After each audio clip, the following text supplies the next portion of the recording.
본 방송에서 제공하는 투자 정보는 투자 판단에 대한 조언입니다. 방송에서 제공하는 주식의 가치, 가격 상승 및 가격 하락에 대해서는 방송사에서 보장하지 않습니다.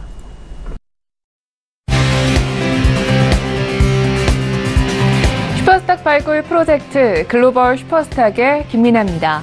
19호 태풍 쏠릭이 한반도를 관통한다고 하죠. 오늘과 내일이 고비라고 하니까요. 아무런 피해 없도록 주의하시기 바랍니다.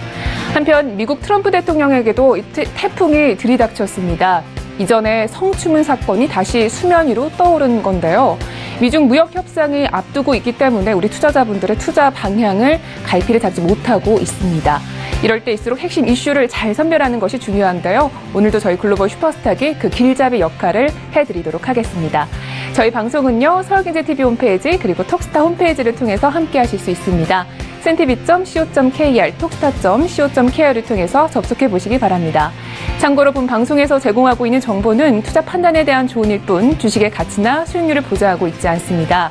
저희 서울경제TV는 자본시장법을 준수하여 1:1 투자상담, 유사수신행위, 무인가 영업행위, 불법 대여계좌 홍보 및 가입 권유 등 모든 불법 사항들 엄중하게 금지하고 있습니다.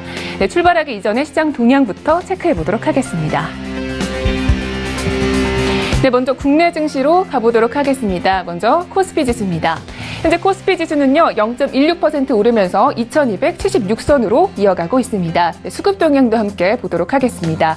현재 코스피에서는요, 기관과 외국인이 모두 사들이고 있습니다. 기관은 251억 원, 외국인은 305억 원 정도 매수세가 들어오고 있습니다. 이어서 코스닥 지수도 함께 체크해 보도록 하겠습니다. 네, 코스닥 지수 역시 오르고 있습니다. 0.63% 오르면서 790선까지 올라왔습니다. 역시 수급 동향 함께 보셔야겠죠. 현재 코스닥에서도 역시 기관과 외국인이 모두 쌍끌이 매수 중입니다. 기관은 23억 원, 외국인은 106억 원 정도 매수 중이고요. 개인은 96억 원 정도 매도 중입니다. 최근에 저희 국내 증시는요, 중국장에 큰 영향을 받는다는 점 꼭 유념을 해주시기 바랍니다. 이어서 해외 선물 지수도 함께 체크해 보도록 하겠습니다. 먼저 나스닥 지수입니다. 현재 나스닥 지수는요, 0.01% 소폭 떨어지면서 7,432선으로 이어가고 있습니다. S&P 500 지수도 함께 확인해 보도록 하겠습니다. S&P 500 지수는 현재 보합권에 머물러 있습니다. 2,861선으로 이어가고 있습니다. 이어서 달러 인덱스 체크해 보도록 하겠습니다. 달러는 6거래일째 계속적으로 하락을 하고 있는데요. 현재는 0.17% 오르면서 95선을 유지하고 있습니다. 이어서 골드 체크해 보도록 하겠습니다. 현재 골드는요, 조금 내리고 있습니다. 0.43% 내리면서 1,193달러로 거래 중입니다. 이어서 크루드오일 살펴보도록 하겠습니다. 미국의 원유 재고량이 급감했다는 소식에 유가는 다시금 오르고 있습니다. 현재 크루드오일은요, 0.03% 오르면서 67달러로 거래 중입니다. 이어서 중국 시장으로 가보도록 하겠습니다. 먼저 상해종합지수부터 체크를 해보도록 하겠습니다. 어제 상해종합지수는요, 0.7% 내리면서 2,714선에서 마감을 했는데요. 여전히 2,700선을 유지하고 있습니다. 이어서 항생지수도 함께 체크해보도록 하겠습니다. 항생지수는 반면에 오르면서 마감을 했습니다. 0.63% 강보합으로 마치면서 27,927선에서 마감했습니다. 이어서 암호화폐 시장으로 가보도록 하겠습니다. 9비트 기준의 9시 기준의 시세를 알려드립니다. 먼저 비트코인입니다. 이 비트코인은요, 8월 8일 이후에 700만 원대에서 계속적으로 거래가 진행 중입니다. 현재 모든 코인들이 강보합으로 이어가고 있는데요. 아인슈타인님이 1%대 강세인 점이 눈에 띄니다. 다른 코인들도 함께 살펴보도록 하겠습니다. 네, 역시 다른 코인들도 현재 강보합으로 이어가고 있는데요. 이 중에서는 리플이 1.1%대 강세인 점이 특징적입니다. 네, 마지막으로 거래량 순위별로 알아보도록 하겠습니다. 현재 비트코인이 계속적으로 1위를 차지하고 있습니다. 거래량이 소폭 늘어난 부분이 확인이 됐는데요. 5,800억 원 정도로 집계가 되어 있습니다. 이어서 이오스와 에이다, 리플, 이더리움 순위를 차지하고 있습니다. 네, 이렇게 해서 모든 시세 확인을 해봤고요. 본격적으로 이슈 분석에 들어가 보도록 하겠습니다. 저희 최영 캐스터와 함께 각종 이슈들 체크해 보시죠. 안녕하세요. 최의원입니다. 오늘 가장 핫한 이슈 두 가지 외신을 통해 함께 알아보도록 하겠습니다. 그 이전에 오늘 어떤 이슈들 나와 있는지 함께 체크해 보시죠. 먼저 첫 번째 이슈입니다. 미중 무역전쟁에 관련된 이슈인데요. 미국과 중국이 무역협상을 재개를 했습니다. 무역전쟁의 출구를 찾을 수 있을까요? 외신들의 반응을 함께 살펴보도록 하겠습니다. 이어서 두 번째 이슈입니다. 미국이 국내 대형 국영관관의 22% 관세를 결정했습니다. 우리 시장에도 영향 꽤 미칠 것 같은데요. 외신을 통해 함께 살펴보도록 하겠습니다. 먼저 첫 번째 외신입니다. 블룸버그에 나온 기사고요. 제목 보시면요. What's next in the trade war? Key US-China events to watch for. 이렇게 제목 나와 있는데요. 트레이드와 그러니까 무역전쟁의 다음 스텝은 무엇일까? 이 미중 무역전쟁에 있어서 꼭 알아야 할 것들 이렇게 기사 제목을 달고 있습니다. 기사 내용 함께 보도록 하겠습니다. 네, 블룸버그에서는요, 지난 6월 초 미중 양국은 이 월버로스 미국 상무장관과 류허 중국 부총리가 중국 베이징에서 회동한 이후 처음으로 공식적인 협상에 나섰으나 이번 회담에서 돌파구가 마련될 가능성은 크지 않다. 이렇게 현재 분석을 하고 있습니다. 부정적인 이런 반응을 내놓고 있는데요. 기사 한 줄 더 보고 가도록 하겠습니다. 트럼프 대통령이 심지어 더 많은 관세를 부과하기 시작을 했고 또 이것은 이런 무역전쟁은 이번에 말이나 아니면 내년까지 이어질 가능성도 있다 이렇게 설명을 하고 있습니다. 우리 시장에서도 영향 분명히 미칠 것 같은데요. 조금 이따가 이슈 분석에서 함께 해보도록 하겠습니다. 이어서 두 번째 외신 함께 살펴보겠습니다. 네, 블룸버그에 나온 기사입니다. 제목 보시면요. US pipelines take another hit when new Trump do this 이렇게 제목 나와 있는데요. 트럼프 대통령이 이 파이프라인에 또다시 관세를 부과했다 이렇게 설명을 하고 있습니다. 네, 자세한 내용 함께 보도록 하겠습니다. 네, 현재 이 기사에서는요. 미국이 대형 국영관관의 20%가 넘는 관세를 매기기로 잠정 결정했다. 송유관, 유정용 관관 그리고 스탠다드 관관에 이은 네 번째 관세 폭탄이다. 이렇게 설명을 하고 있습니다. 네, 그렇다면 어떤 나라에 이 각각의 관세를 부과를 하게 될까요? 현재 관세는 3.5%에서 132.6%까지 부과할 예정이고요. 이렇게 국가들이 나와 있는데 캐나다, 중국, 그리고 그리스, 인도, 그리고 우리나라, 그리고 터키까지 현재 이 리스트에 올라와 있습니다. 분명한 시장에도 영향 미칠 것 같습니다. 지금부터 이슈 분석 함께 해보도록 하겠습니다. 네, 이제 본격적으로 이슈 분석을 해보도록 하겠습니다. 저희 오늘 목요일장이고요. 김동우 멘토님과 함께합니다. 인사 나눠볼게요. 네, 멘토님 안녕하세요. 네, 안녕하세요. 김동우입니다. 반갑습니다. 네, 반갑습니다. 자, 함께 첫 번째 이슈부터 분석을 해보도록 하겠습니다. 비록 차관급이기는 하지만 미국과 중국의 무역 협상을 시도했다는 것 그 자체가 좀 의미가 있지 않을까 이렇게 싶은데요. 이번 무역 협상 재개가 앞으로는 좀 시장에 어떤 영향을 미치게 될까요? 네, 지금 이제 미국과 중국이 이제 그동안에 끝이 보이지 않던 그런 무역 전쟁이 이어져 왔는데요. 물론, 이번 이제 22일부터 해서 미국 워싱턴에서 이제 무역 전쟁, 말은 좋게 하자면 종식을 위한 차관급 대표회의 회담에 돌입을 했는데요. 미국, 중국 이 양국이 지난 6월 초에 미국 상무장관과 그리고 중국의 부총리가 베이징에서 회동한 이후에 이제 다시 그 이후에 이제 처음 재개하는 이제 그런 공식적인 협상에 지금 나서고는 있는데요. 과연 이번 회담에서 어떤 돌파구가 마련될지는 조금 미지수다. 제가 봤을 때도, 어떤 큰 기대감보다는 해소를 위한 어떤 발판은 될 수는 있지 않을까라는 그런 기대감을 좀 갖고 있고요. 더군다나 지금 23일부터 미국과 중국의 100억 달러의 규모의 상대국 제품에 대한 이제 어떤 관세 부과가 있고 또 미국 무역 대표부에서는 또 2천억 달러 규모의 중국 제품에 대한 관세 부과가 그거에 대한 20일에 이제 공청회를 시작을 했고요. 그러니까 이런 문제들이 여러 가지로 계속 터지고 있는데 과연 이 회담에서 어느 정도의 조금은 좀 해소될 수 있는 서로 양보하는 면만 조금 나올 수 있다라면 시장에 좀 호재는 되지 않을까. 하지만 그 반대로 전혀 결과가 좋지 않다라면 오히려 또 시장에는 엄청난 충격이 올 수도 있다라고 생각해요. 왜냐하면 기대감에 의해서 상승했던 지수들이 오히려 또 반락을 하는 그런 경우도 나올 수 있기 때문에요. 이번 회담에서 중국이 또 환율을 조작했다라는 또 그런 또 엄포를 놓는 트럼프의 또 발언이 있었기 때문에 간단하게 끝날 문제는 아니라고 보여지고요. 향후의 어떤 진행 상황 지켜보면서 대응 전략을 세우는 그런 전략이 필요하겠습니다. 네, 알겠습니다. 첫 번째 이슈는 여기서 분석을 마쳐보고요. 다음 이슈도 함께 분석을 해볼 텐데요. 미국의 국내 저희 철강 제품에 올해 들어서만 4차례 추가 관세를 매겼습니다. 정확한 관세율이 좀 어떻게 되는지 궁금한데 앞으로의 시장 전망은 좀 어떻게 예측하고 계신가요?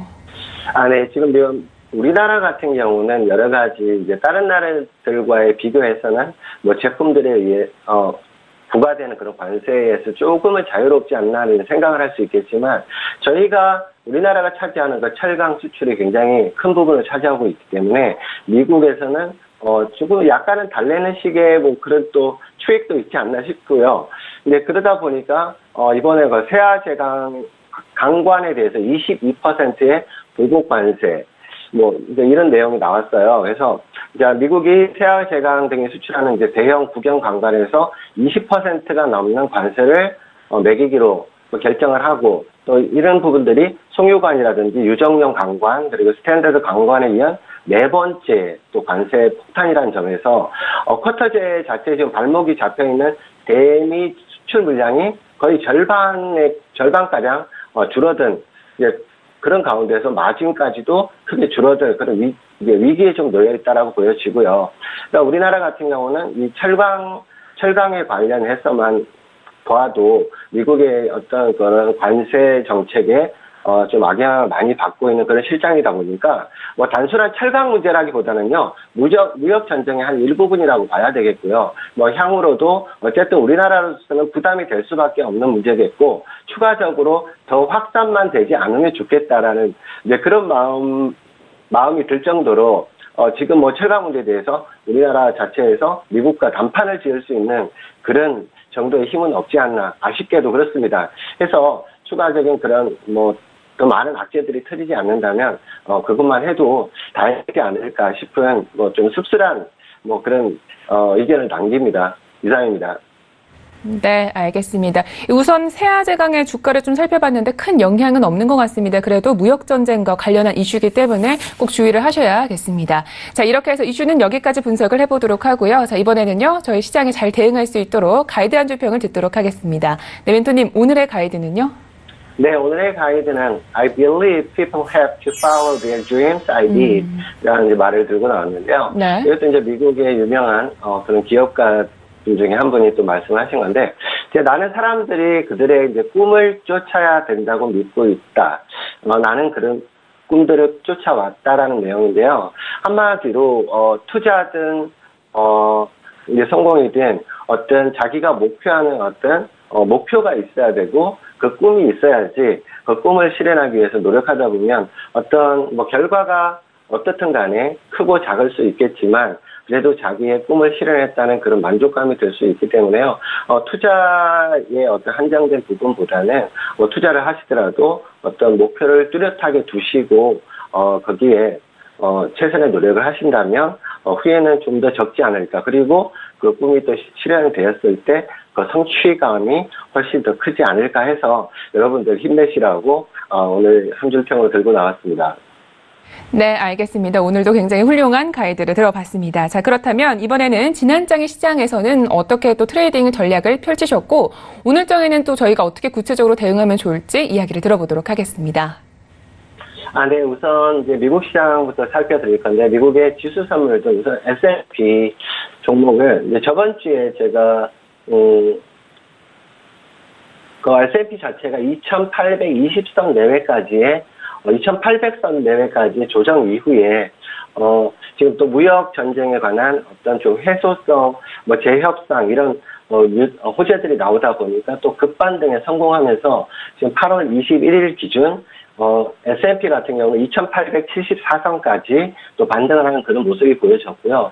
그 이후에 과연 또 확실하게 무역 재협상에 의한 어떤 결과들이 나오지 않다 보니까 추가적인 상승보다는 지금 변동성을 동반한 어떤 혼조 흐름이 지금 지속되고 있고요.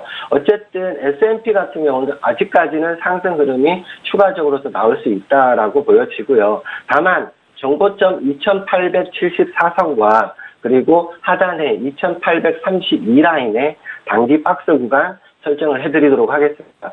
해서 지금 구간은 추가 상승과 또 재조정이 이러한 여러 가지 이슈들에 의해서 또 변동성이 또 확대될 수 있는 구간이다 보니까 그 점은 유의하셔서 단기 대응 전략으로 또 유지하시고요.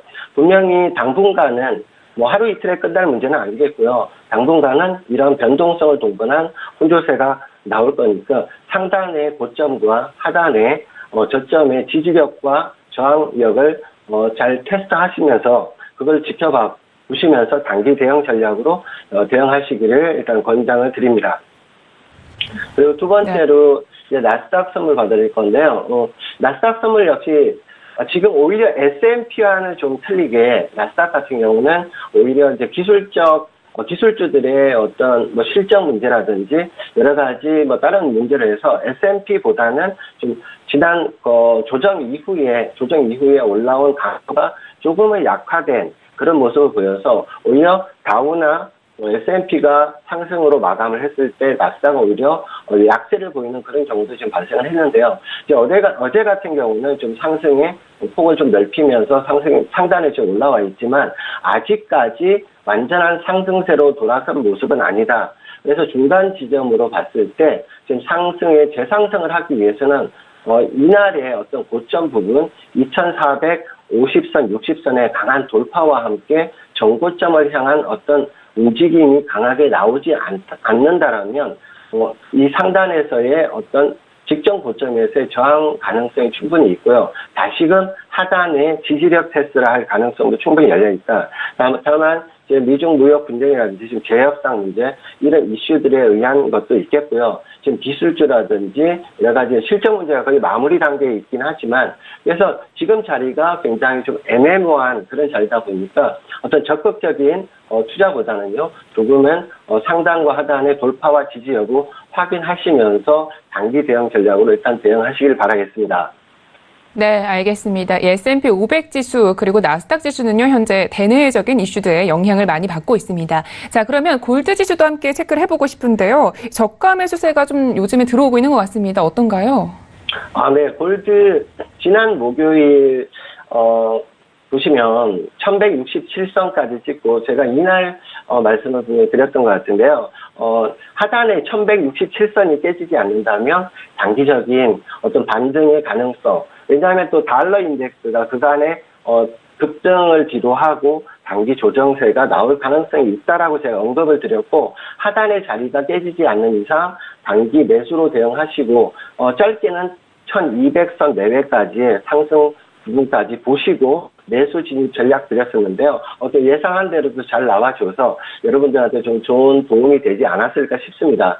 현재 자리는요. 어제 1208선까지의 일봉상 기준선을 돌파하지는 못했고요. 살짝 윗골이 달면서 좀 밀리는 모습이 보이고요.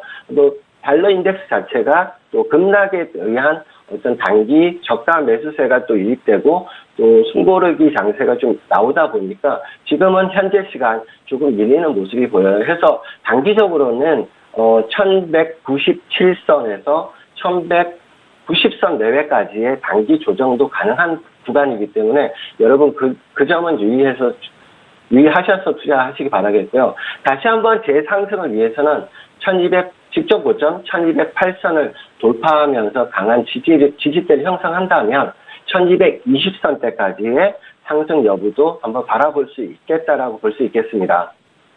네, 알겠습니다. 자, 골드까지 들어봤고 유로와 오일도 마지막으로 좀 짚어주시죠. 네, 유로부터 제가 짚어드릴게요. 유로 같은 경우는 지금 물론 골드하고 비슷한 양상을 보이고 있기 때문에 짧게 말씀드리면요.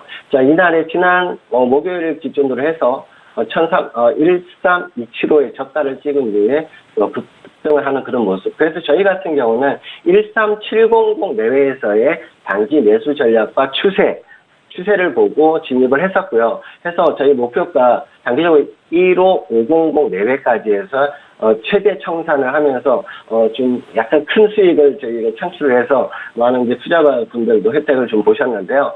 그 이후에 기준선을 또 통과하면서 16500 내외까지의 큰 상승을 보인 이후에 지금은 약간의 숨고르기 구간에 지금 접어들고 있고 또 달러 인덱스 자체가 좀 전에 말씀드렸다시피 조금은 반등의 기미를 보이고는 있으나 완전한 반등으로 보기는 힘들고요. 그래서 유로 같은 경우는 15600에서 15500 내외의 지지만 된다면 추가적인 상승으로 해서 한 번 더 상승세를 펼칠 수도 있겠다. 다만 이 라인대 기준선 내외가 다시 이탈되는 모습이라면 추가적인 하락 15000 내외까지 하락할 수도 있기 때문에 그 점은 이해하시고 투자에 참고하시기 바라겠고요.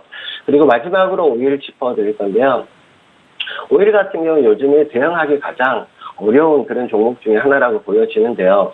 자, 지난 목요일에 63.89까지의 저가를 찍은 이후에 급반등이 지금 나왔는데요. 이 또한 미국, 중국의 어떤 제협상의 호재가 됐고, 또 경기 지표들의 호조, 이런 부분들도 있었고, 더군다나 어제 발표된 재고장 발표에서 예상치보다도 훨씬 많은 재고가 쌓이면서 어제 큰 급등을 한 그런 모습입니다.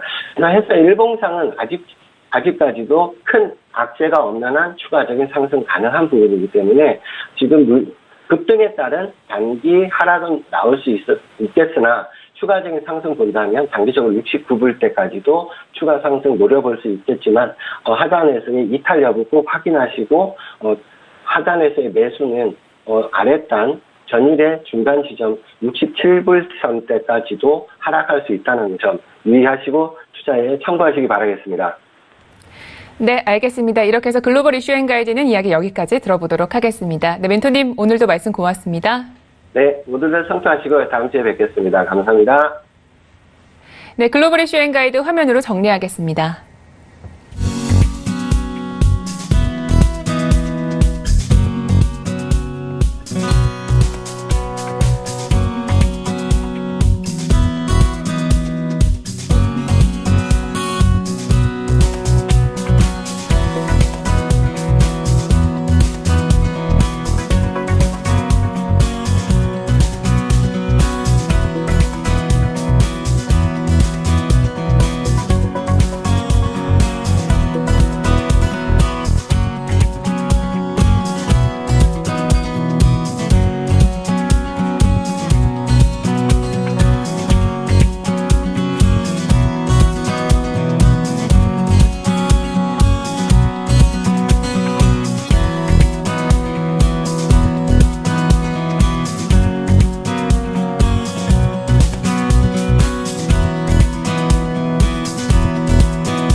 슈퍼스탁을 찾아가는 여정에서 여러분의 가이드가 되어드리는 저희 글로벌 슈퍼스탁, 이번에는 차이나 이슈 앤 가이드 시간으로 돌아왔습니다.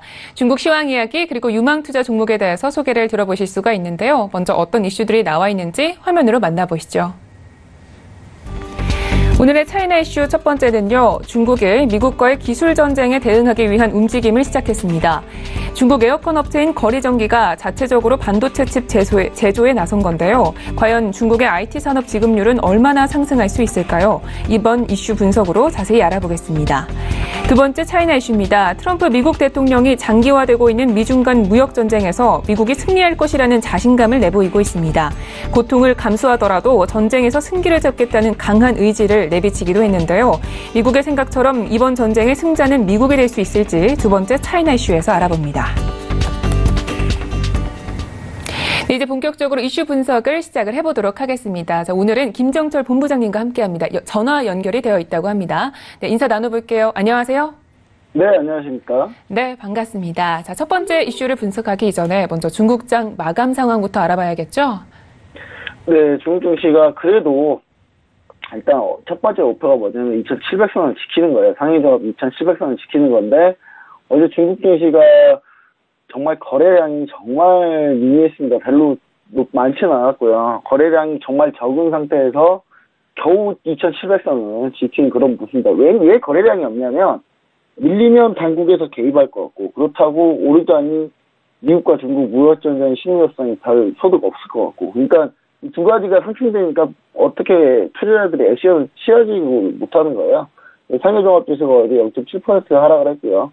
2714에서 끝났습니다. 그리고 삼성 성분지수가 1.2% 하락, 그다음에 창업한 지수가 0.7% 하락을 해서 마감을 했고요. 전체적으로 업종 보면 석탄업종이 조금 이슈가 있었는데 이슈 설명하기 시간이 오래 걸리니까 이슈가 이제 석탄업종 하나 상승했고요. 나머지 IT, 전자부품, 건설기자재, 화공, 호텔관광, 전력, 시멘트 전부 다 이제 하락한 모습이고요.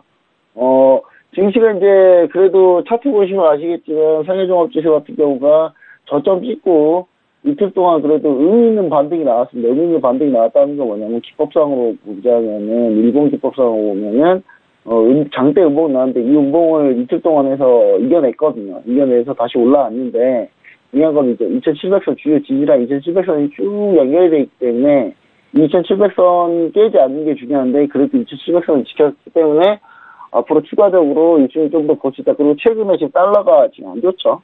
달러가 지금 밀리고 있는데 달러 밀리면은 중국 증시는 올라간다고 보시면 됩니다. 중국 증시는 올라간다고 보시면 되니까 지금 달러도 한번 차트를 한번 보실 수 있으면 보시고요. 저는 제 거 차트 한번 보고 있는데 지금 헤드앤숄더 패턴이 나올 가능성이 있어요. 그러니까 헤드앤숄더면은 나중에 정말 급격한 하락이 오거든요. 그러니까 지금 현재는 헤드앤숄더 패턴의 한 3분의 절반 정도 완성이 돼 있다라고 보시면 되고요. 좀만 더 가면 헤드앤숄더 패턴이 추가로 나올 가능성이 있는데 과연 그렇게 달러가 쉽게 무너지냐 그렇지는 않을 거라는 거죠. 그래서 그 부분도 달러의 움직임도 좀 많이 보셔야 되는데 달러 상방만 주구장창 믿고 계시는 분들이 막 계셔가지고 그분들 같은 경우는 사실상 이번 반등 자리에서 나오지 않으면 사실 쉽지는 않다 이런 얘기 좀 드리고 싶고요. 달러 같은 경우가 조금 더 하방 가능성은 조금 더 열려있다 이렇게 보시면 좋을 것 같습니다. 네, 알겠습니다. 이 상해종합지수는요, 2700선을 지켰다는 부분에서 의미를 둘 수가 있겠습니다. 자, 이렇게 해서 중국 전일장 시황을 알아봤고요. 자, 이어서 이슈 분석으로 들어가 보도록 하겠습니다. 자, 먼저 첫 번째 이슈, 어떤 내용인가요? 네, 일단, 중국 에어컨 업체 1위 하면은, 제가 얘기 드렸잖아요. 1위 하면은, 이렇게 경력정지, 그 다음에, 메이드그룹, 이렇게 제가 항상 얘기 드렸는데, 지금 경력정지, 거리정지라고 합니다. 중국 발음상으로 그래요. 경력정지하고 거리정지가 같은 거예요. 에어컨 업체가 이제 직접 반도체 칩도 만들겠다. 이런 내용이고요. 세계 1위 에어컨 업체입니다. 사실상, 중국 1위면 세계 1위 할 만하죠. 예, 반도체 칩 자회사를 만들었는데, 이게 이제 중국 정부가 적극적으로 권하는, 주요 핵심 부품의 국산화에 맞춘 그런 전략이 아닌가, 그렇게 생각이 돼서 요즘 최근에 이슈가 많이 되고 있습니다, 이 부분이. 네. 그러니까 지금 중국이요, 이 핵심 기술에 대해서 국산화 작업에 들어갔다 이런 건데요. 거리정기라고 하면은 저번에 소개를 해주셨던 경력정기를 말하는 것입니다. 자세한 상황에 대해서 좀 들어볼게요. 예, 맞습니다, 예. 네. 예, 자세하게 좀 얘기를 좀 드리자면, 시청자분들이 좀 알기 쉽게, 이제, 경력정기 호칭, 이 호칭에 대해서 제가 언어학자가 아니라서, 제가 이걸 다 설명드리긴 없고요. 왜냐면, 중국 발음상이 있고, 한문 발음이 있기 때문에, 우리 경력정기가 한문 발음입니다, 한문 발음. 경력정기, 주할인데 이제, 직접 회로 유한공사를 이제, 경력정기가 만들어가지고, 반도체 직접 회로하고 칩 부품을 직접 설계해서 제조 판매하겠다. 반도체 칩을 설계하고 제조하고 판매까지 다 하겠다. 이렇게 좀 생각을 하고 있고요. 특히 에어컨에 이제 필요한 게 핵심 반도체 칩이 하나 있습니다. 그리고 부품 소프트웨어 만드는 데 좀 집중할 계획인데, 일단 경력정기가 그 순이익이 어마어마했어요. 어마어마했는데 배당을 안 해버렸습니다. 배당 안 하면 도대체 이거 어디다 투자했겠냐라는 의문이 많았었는데, 역시 R&D 투자를 통해서 핵심 기술을 국산화하는 것으로 지금 완전히 확인이 되고 있는 그런 상황입니다. 네. 사실 이번 무역전쟁으로 인해서 이 중국이 좀 각성을 많이 하고 있는 것 같습니다. 오히려 미국과의 무역전쟁이 중국의 제조 2025에 지금 현재 자극을 더 주고 있는 게 아닌가 이렇게 생각도 드는데요. 지난번 GT 사태도 생각이 나는데 과연 중국의 IT 분야에서 완벽하게 이 자금률을 70에서 80%까지 끌어올릴 수가 있을까요? 근데 이제 미국이 무역전쟁으로 이제 중국 제조국의 의지를 사실 불타게 오르게 하고 있는 건 맞는 것 같아요. 그러니까 사실 이제 미국이 봤을 때는 트럼프 대통령이 봤을 때는 지금 트럼프 대통령 간밤에 또 문제가 또 생겼죠. 또 생겼는데 지금 스캔들에 거기에 지금 안 좋으니 또 해서 또 지지율 하락을 또 국제 타대 걱정해야 되는데, 확실히 이건 중간 선거용이라고밖에 볼 수가 없습니다. 미국하고 중국하고 무역전쟁은. 그러니까 오히려 중국이 제조 이국력을 더 강하게 외치고 있기 때문에요. 그래서 이제 최근 트럼프가 잭슨홀 미팅 코멘트하고 똑같은 것 같아요. 잭슨홀 미팅, 파월 연준의장이 잭슨홀 미팅 전에 이제 트럼프 대통령이 그런 얘기를 했죠. 금리 인상이 나라에 전혀 도움이 안 된다. 근데 그 코멘트가 오히려 파월 의장으로 하여금 비둘기파적인 발언을 못하게 만들어버렸어요, 아예. 막 비둘기파적인 발언을 해버리면, 너 트럼프랑 짝짝꿍하는 사람이냐? 이렇게 보여지기 때문에. 근데 이게 미국, 중국 무역전쟁도 마찬가지인 것 같아요. 트럼프는 더 압박하고 있는데, 오히려 이게 결과가 좋지는 않습니다. 다만, 중국도 이제 자금률을 높이는 거는 또 다른 얘기인 것 같아요. 왜냐면 반도체 공정 하나만 좀 예를 들어보면, 칩 설계를 팹리스라고 하거든요. 팹리스를 하는데, 팹리스를 하는 거하고 만드는 거, 파운드리 만드는 거를 동시에 같이 하는 회사가 거의 없습니다. 거의 없고요. 일단 팹리스 같은 경우 칩 설계는 어느 정도 좀 지휘장벽을 넘어선다 하더라도 제조가 힘들고요. 마지막에 테스트는 또 다 다른 분야이기 때문에 다 국산화를 빠르게 할 수 있다. 그렇게 보고 있지는 않습니다. 그리고 특히 이제 비메모리가 더 어렵습니다. 지금 이제 삼성전자나 SK하이닉스가 하고 있는 메모리보다 비메모리 쪽이 훨씬 어려운 점이 있는 곳이기 때문에. 근데 이제 GT 사태처럼 미국이 이제 칩을 팔면 아예 그냥 공장 문 닫아야 되는 그런 상황까지는 안 가야 되지 않겠냐는 심정으로 아마 지금 이런 정책을 진행하고 있는 것 같습니다. 네, 알겠습니다. 자, 이렇게 해서 첫 번째 이슈는 여기까지 분석을 해보도록 하겠습니다. 자, 다음 이슈 한번 설명을 좀 들어봐야 될 것 같은데요. 어떤 내용인지 먼저 들어볼게요. 네, 지금 미국 트럼프 대통령이 대중무역전쟁에서 나는 승리를 믿는다. 어떤 고통 감수도 각오가 돼 있다. 중요한 건 본인이 고통을 당하는 게 아니라 이제 일반 국민들이 고통을 당하는 게 그게 문제인 거죠. 고통을 감수하더라도 승리를 할 수 있다고 자신 있게 얘기는 하는데 경제 전문가분들은 점점 미국한테 불리해가고 있다라고 이제 얘기를 계속 꺼내고 있어요. 근데 사실 지금까지는 미국이 유리한 건 사실입니다. 지금 트럼프 대통령이요. 그러니까 대중무역전쟁에서 승리를 굉장히 확신을 하고 있습니다. 현재까지는 사실 미국에게 좀 유리하다는 게 전반적인 입장이라고 저는 알고 있는데 사실 누가 더 정의에 가까운지는 사실 좀 판단을 하기가 어려운 상황인데 이 부분에 있어서는 누가 이길 거라고 좀 판단을 하시나요? 네, 사실 누가 옳다, 그르다라고 하기가 조금 그렇긴 한데 사실 저는 중국이 원인 제공을 충분히 했다고 보거든요. 왜냐하면 이제 근본적인 문제인데요. 그동안 이제 중국이 자국 통화, 그러니까 위안화 절상을 완전히 막아놓고 무역 흑자를 계속 보기 위해서 위안화 절상을 막아버렸어요. 그래서 그것 때문에 사실 그리스랑 유럽 같은 경우 남유럽 문제가 생겼던 이유도 사실 중국 때문이거든요. 왜냐하면 그리스는 경기가 안 좋으면 통화 가치가 낮아져야 되는데 유로화를 쓰기 때문에 통화 가치가 높았거든요. 계속. 그러면서 그리스가 결국 망한 거예요. 근데 중국 같은 경우는 계속 잘 파는데도 통화를 계속 위안화 절상을 막아왔거든요. 그러니까 그런 부분들 때문에 중국이 사실 원인 제공하는 거 맞습니다. 그래서 하지만 이제 강력한 내수 기반 때문에 이 중국 시장이 서로 탐이 나서 그렇게 다른 나라를 또 그렇게 중국에 대해서 문제 제기를 못했던 것도 사실이에요. 근데 그 상황에서 이제 미국이 문제 제기한 거죠. 근데 방법론적으로 좀 잘못했다. 강제인포도 정책만 계속 하다 보니까 위안화 약세만 유도를 하게 되고 미국이 중국 상품에 관세를 붙여서 예를 들어 1,000원을 1,200원짜리로 팔게 만들었더니 중국은 오히려 그걸 800원에 팔아서 1,000원으로 다시 만드는. 그러니까 아무 효과도 못 얻는 상황이거든요. 그래서 이미 7월에는 이 대중 무역 수지 적자가 오히려 훨씬 늘어났고요. 대외 의존도가 높은 한국 경제로 봤을 때 양쪽 다 양보하고 잘 끝났으면 참 좋겠습니다. 그런데 지금 보면 이 미국 경제는 굉장히 좋고 중국은 반면에 좀 경제 지표가 좋지 않은 상황입니다. 사실 이런 상황적으로 보면 미국이 아무래도 자신감을 가질만 한데 이 부분에 대해서는 좀 어떻게 판단하고 계신가요?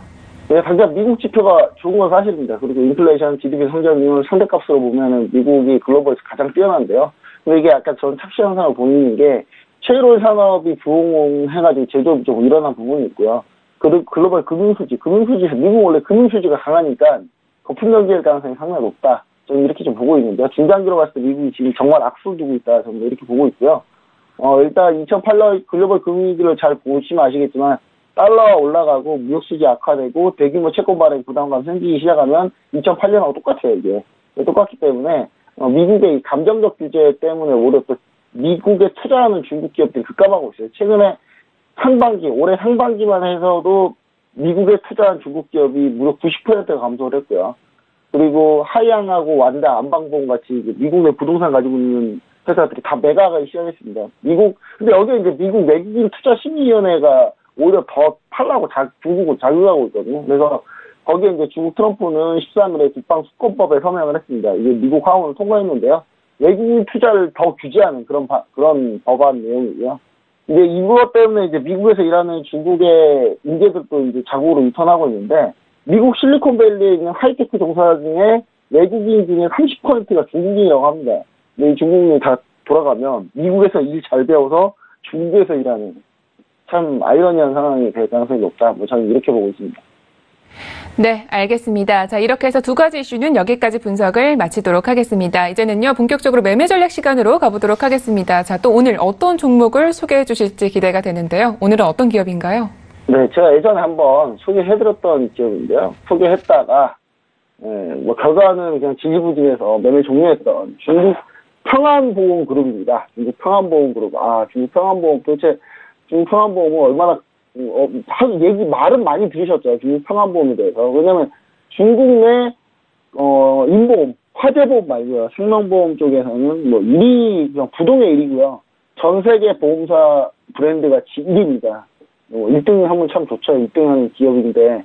중요한 거는 뭐가 문제냐면, 이 평안보험그룹이 그동안에 이제 계속 실적이 정체되어 있다가, 최근에는 인보험이 쫙 늘면서 설계사 조직망이 너무 좋아요. 그러니까 중국이 방문 판매가 정말 방문 판매 위주라고 하는데요. 중국의 방문 판매하는 설계사 분들이 정말 이 평안보험 쪽이 정말 파워가 강하다고 합니다. 그래서 이쪽에서 정말 기하급수적으로 실적이 늘었는데, 이 늘어나는 실적 자체가 어마어마합니다. 어마어마해가지고 제가 봤을 때는 지금 1분기에, 그러니까 상반기에만 중국 평안보험 순이익이 하루에 530억. 530억씩 벌었다고 해요, 하루에만. 이 보험사가 이렇게 많이 처음 봤어요, 저는. 근데 이렇게 거는데 이게 중국의 IT 공룡인 텐센트보다 더 많이 법니다. 이 중국 평안보험그룹이요. 다만 이제 알리바바나 이쪽보다 덜 벌긴 하지만, 중국 이 정도면 거의 초대형이라고 보시면 좋을 것 같고요. 근데 이제 최근에 이제 상당히 좀, 어떤 건 인슈어테크라 그래가지고, 보험을 판매하면서 거기에서 이제 갈동, 스마트 시티, 건강보험 관련해서 건강진단부터 해가지고 헬스케어부터 해가지고 쭉 원스톱 서비스를 제공하고 있어요. 상당히 선진화된 보험 서비스를 제공하고 있거든요. 우리나라에도 없는 보험 서비스인데, 이런 평안보험그룹이 상당히 이런 부분에 많이 노력을 많이 하는 그런 상태입니다. 그래서 지금 차트를 보시면은 지금 제가 소개드릴 때가 한 이때였는데요. 이때 이제 밀려서 결국 이제 안 좋게 끝났는데, 지금 다시 이제 이쪽에서 많이 지지를 받았어요. 많이 지지를 받고 한번 이탈을 했다가 지금 반등이 나오는 그런 모습입니다. 반등이 다시 나왔는데, 제일 중요한 매일 포인트는 어떤 포인트냐면요. 그래서 이제 반등이 나오잖아요. 반등이 나왔을 때 한 방에 가지는 않을 겁니다. 오늘 이제 해서 조금 이렇게 지지부를 밀렸다가 다시 가는데, 결국은 이제 지금 현재, 전체적으로 전 세계가 이제 레버리지 축소하는 분위기 때문에, 금리를 다시 벌어들이 금리 올리는 분위기 때문에, 중국 평안보험 같은 경우 해외 투자 자산 같은 경우 금리 수익 가능성이 상당히 있고요. 그런 부분 때문에 추가로 올라설 가능성이 상당히 높다. 이렇게 얘기됩니다. 그래서 매수 라인은, 매수가는 제가 매수가 써놓은 걸 한번 제가 보고 얘기 드릴게요. 자, 매수가는 71 위안으로 홍콩달러네요. 자막 다시 나가야 될 것 같은데, 71 홍콩달러입니다. 이거 홍콩에 상장되어 있거든요. 그래서, 그리고, 손절가는 63.500 라인이면 한 10라인 정도 됩니다. 10라인 정도 되고요. 그 다음에, 우리가 또 이제 목표가를 잡아봐야 되는데, 2,500원 그대로, 예전에 제가 얘기 들었을 때 그대로 좀 얘기 드리겠습니다. 81.900 목표가를 잡아주시고요. 2,500가면 92.500에 잡아주시면 좋을 것 같습니다. 네, 알겠습니다. 이 세계 보험사 중 브랜드 가치가 1위인 기업이라고 합니다. 중국 평안보험에 대해서 들어보셨습니다. 자, 이렇게 해서 차이나 이슈 앤 가이드는 여기까지 이야기 듣도록 하겠습니다. 오늘도 말씀 고맙습니다. 네, 감사합니다. 네, 차이나 이슈 앤 가이드 화면으로 정리하겠습니다.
암호화폐와 관련된 엄선된 정보들만 드리고 있는 저희 글로벌 슈퍼스타의 자랑 시간이죠. 코인 이슈 앤 가이드 시간으로 돌아왔습니다. 자, 먼저 어떤 이슈들이 나와 있는지 화면으로 만나보시죠.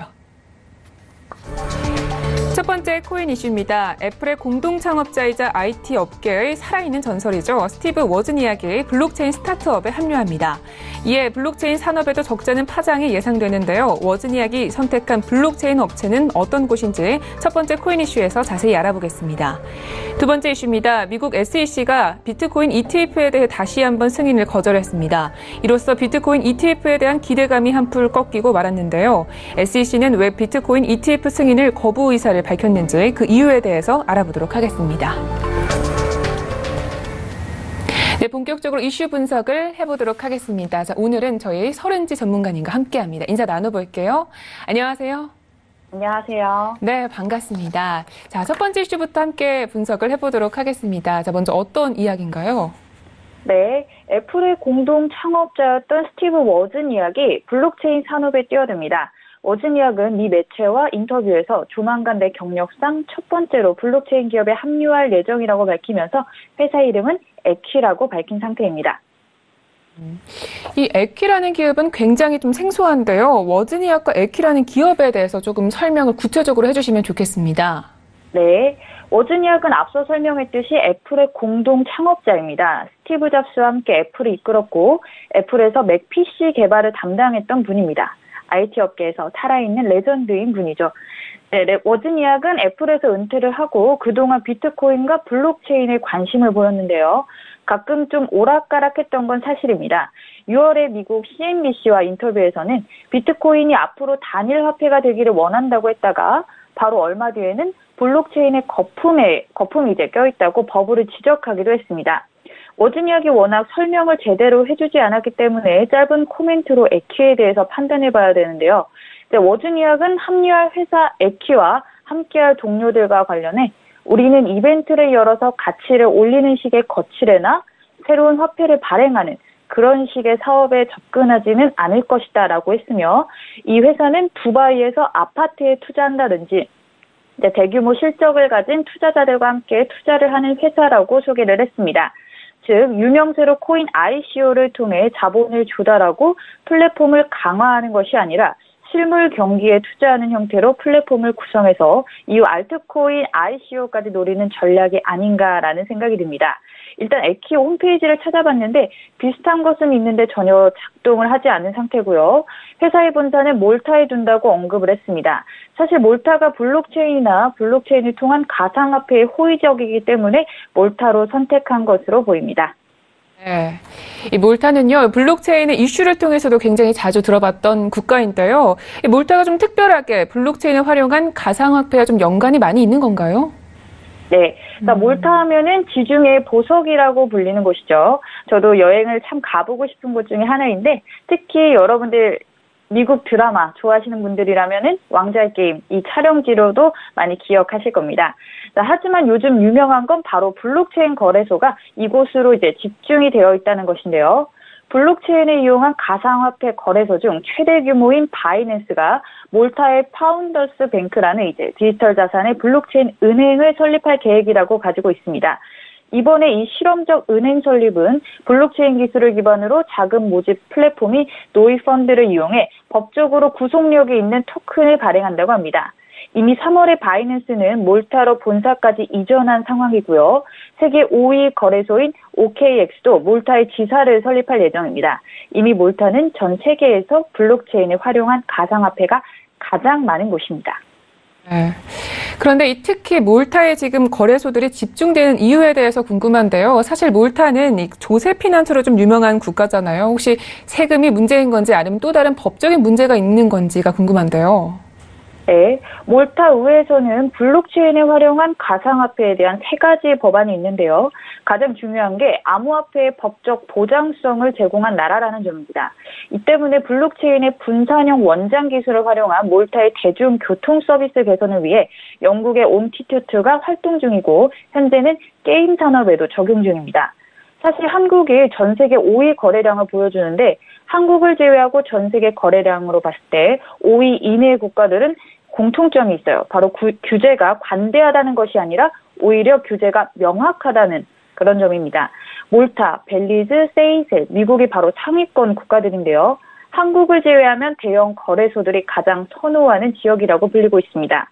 즉 규제에 대해서 논의만 하다가 대형 거래소들과 블록체인 산업을 이제 놓치는 것이 아니라 빨리 규제를 확정해야만 4차 산업혁명의 한 축인 블록체인 산업을 유치할 수 있다는 전략이 마련될 것으로 보입니다. 네, 그러면 이 워즈니악이 지금 몰타에서 퀴즈를 지금 외퀴를 운영을 한다면 어느 정도 사회 구상은 좀 나왔다고 보고 있는데 좀 어떻게 예상을 하시나요? 네, 한마디로 보면 에키 캐피탈이 될 것 같습니다. 즉 자본을 만들어서 주로 블록체인 기업에 투자하는 투자 회사를 만드는 것이 아닌가 하는 생각입니다. 일단 유명 란제리 브랜드인 울티모의 창업자 미셸이 설립한 게 바로 에키 캐피탈인데요. 두바이의 부동산업자들이 투자 자본이 많이 끌어올 수 있는 여건이 될 것으로 보입니다. 다만 에키 캐피탈이 최근 추진하던 ICO 프로젝트가 좀 지지부진하게 되면서 일단 블록체인 기업 투자를 먼저 진행하고 관련된 플랫폼을 이제 투자산업 비즈니스 블록체인으로 만들려고 하는 것이 아닌가라는 생각이 듭니다. 일단 오늘 11월에 대규모 설명회를 진행할 예정이라고 하니까 그때 되면 좀 구체적인 내용을 들을 수 있을 것 같아요. 네, 알겠습니다. 자, 이렇게 해서 첫 번째 이슈는 여기까지 분석을 해보도록 하겠습니다. 자, 이어서 다음 이슈도 함께 살펴보도록 할 텐데요. 먼저 어떤 내용인지 소개부터 좀 들어볼게요. 네. 미국 증권거래위원회가 지난달 윙클보스 형제의 비트코인 지수 연동 펀드를 거절한 데 이어서 다른 9건의 비트코인 지수 연동 펀드에 대해서도 이제 승인 요청을 받아들이지 않았다라는 소식입니다. SEC는 거래소 행위법을 준수한다고 보기 어렵다고 판단하면서 승인을 거절한 것으로 보여요. 업계 역시도 당분간 비트코인 ETF가 승인을 얻는 건 좀 어렵다고 보는 게 공통된 시각입니다. 네, 이 비트코인 선물에 이어서 이제는 ETF까지 미국에서 좀 출시하려는 움직임이 있는데요. 이게 좀처럼 좀 이루어지지 않고 있습니다. 정확히 구체적으로 어떤 이유로 지금 승인을 거절하는 건가요? 일단 승인 거절 주요 배경은 시세 조작 가능성 때문인 것으로 보입니다. SEC는 비트코인 ETF를 거래하려는 거래소가 거래소 행위법을 준수하는지 여부를 반드시 고려해야 한다고 밝혔습니다. 해당 법은 거래소가 사기와 조작 행위를 방지하기 위해 투자자와 공익을 보호해야 한다는 내용을 포함하고 있는데요. 제한된 규정 변경은 증권법을 준수한다고 인정하기에는 어려움이 있다는 게 SEC의 입장입니다. 알겠습니다. 이렇게 해서 코인 이슈 분석은 여기까지 들어보도록 하겠습니다. 자, 이번에는요, 저희 암호화폐 시장에 잘 대응할 수 있도록 가이드 한 줄평을 듣도록 하겠습니다. 네, 민트님, 오늘은 어떤 가이드를 준비해 주셨나요? 네. 규제가 발목을 잡지만 때로는 규제가 산업을 발전시킬 수 있다입니다. 때로는 규제가 발전을 시킬 수도 있다. 어떤 의미로 이렇게 가이드를 주셨나요? 네, 이 말이 가장 잘 적용되는 것이 바로 블록체인 산업이 아닌가 합니다. 현재 블록체인 산업 발전은 암호화폐로 진행되는 것이 부정할 수 없는 사실입니다. 암호화폐는 블록체인의 일부분이라고 볼 수 있고 산업의 발전은 트리거가 필요하고 그 트리거가 당분간 크게 이변이 없다면 블록체인에서는 바로 암호화폐가 될 것입니다. 그래서 당국이 제발 규제가 어떻게 나오든 상관없이 규제라도 빨리 확정을 해서 알려줘야 산업에 뛰어든 사람들이 이 불확실성 리스크에서 피할 수 있게 될 것입니다. 지금은 국내 규제가 어떻게 될지 몰라서 모든 사업이 이제 국내가 아닌 좀 다른 쪽으로 빠지고 있는 상황인데요. 단지 국내에서는 코인 중개만 할 뿐이고 이렇게 되다 보니까 정작 세계 거래량 5위인 한국이 전 세계에서는 약간 후진적인 블록체인 생태계를 가지고 있는 것입니다. 규제를 명확히 해줘야 사람들이 이제 마음 편하게 법을 지켜가면서 사업을 할 의지가 있는 사람들이 나타나는 것이라고 생각합니다. 네, 알겠습니다. 자, 이렇게 해서 가이드까지 모두 들어봤습니다. 오늘의 코인 이슈 앤 가이드는 여기까지 이야기 듣도록 하겠습니다. 멘토님, 오늘도 말씀 고맙습니다. 네. 네, 오늘도 저희 글로벌 슈퍼스탁은 해외 선물과 중국 주식 그리고 암호화폐까지 전 세계를 대상으로 유망 투자 종목 발굴하기 위해서 열심히 달려왔습니다. 저희 방송은요, 서울경제TV 홈페이지 그리고 톡스타 홈페이지를 통해서 더욱더 풍부한 이야기들 들으실 수가 있습니다. cntv.co.kr, 톡스타.co.kr을 통해서 접속해 보시기 바랍니다. 참고로 본 방송에서 제공하고 있는 정보는 투자 판단에 대한 조언일 뿐 주식의 가치나 수익률을 보장하고 있지 않습니다. 저희 서울경제TV는 자본시장법을 준수하여 1:1 투자 상담, 유사수 신행위, 무인가 영업행위, 불법 대여 계정보 및 가입권유 등 모든 불법 사항들 엄중하게 금지하고 있습니다. 글로벌 슈퍼스탁 오늘은 여기까지입니다. 오늘도 성공적인 투자 판단하시기를 기원합니다. 저희는 내일 이 시간 찾아뵐게요. 함께해 주신 여러분 고맙습니다.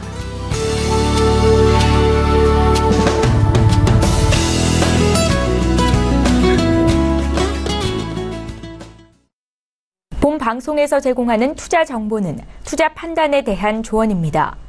방송에서 제공하는 주식의 가치, 가격 상승 및 가격 하락에 대해서는 방송사에서 보장하지 않습니다.